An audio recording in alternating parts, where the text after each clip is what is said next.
I always liked the idea of camping alone in the forest. The thought of being surrounded by nature, far from the noise of city made me excited. So one Friday afternoon, I packed my tent, a sleeping bag, and some food, then drove to the edge of the dark forest. I parked my car, putting my backpack on, and started walking deep into the woods. The sun was still shining when I found a small open area to set up my camp. The trees were tall and close together, their leaves moving softly in the light wind. Birds were singing and I felt calm and happy. I put up my tent, collected some firewood, and started a small campfire.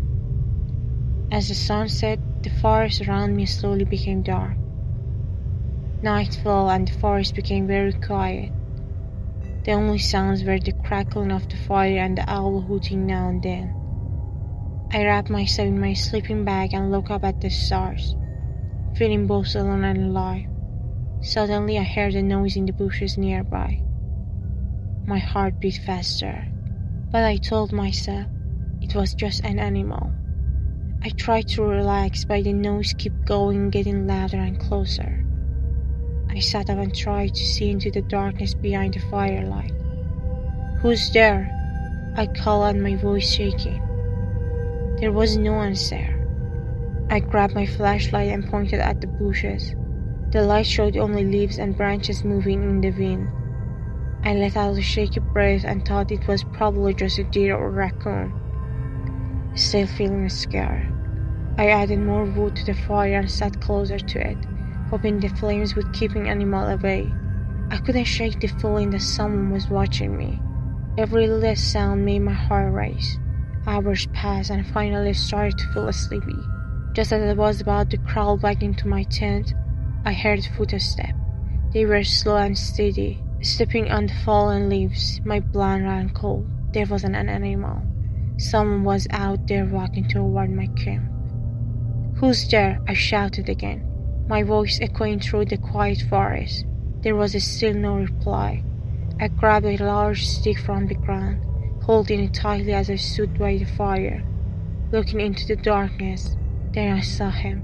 A tall figure came out from the shadows, just behind the light of the fire. He stood still, staring at me. I couldn't see his face, but I felt his eyes on me. "What do you want?" I asked, trying to sound brave. He didn't answer. He just stood there watching me. Panic filled me. I didn't know who he was or what he wanted, but I knew I had to get away from him. I slowly moved back toward my tent, keeping my eyes on the figure. My mind raced, trying to think of what to do next.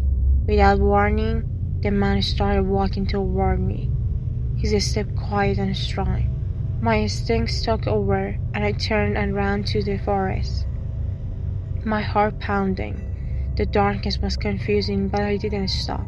Branches scratched my arms and faces as I ran through the bushes, but I didn't care. I had to get away. I could hear him behind me, his footsteps getting closer. I tripped over a root and fell hard to the ground, pain shooting through my ankle. I got up limping as fast as I could. I see a faint light through the trees, hoping it was a way to safety. Just when I thought I couldn't run anymore, I come into another clearing. To my relief, I saw a small cabin with a light on inside. I limped toward it, banging on the door. "Help! Please help me!"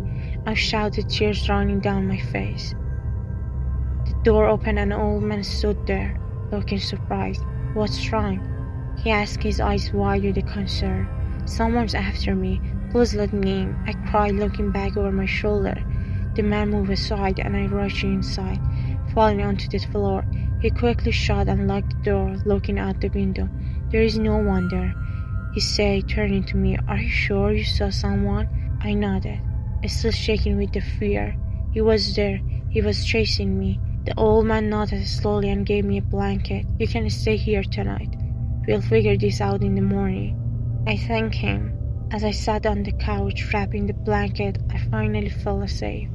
The old man sat nearby watching the door. Despite my fear, I soon fell into a relentless sleep.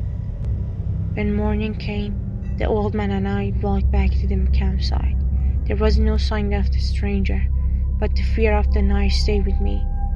I packed my things and left the forest, promising myself I would never camp alone again. The peace I once wanted had turned into a nightmare I would never forget.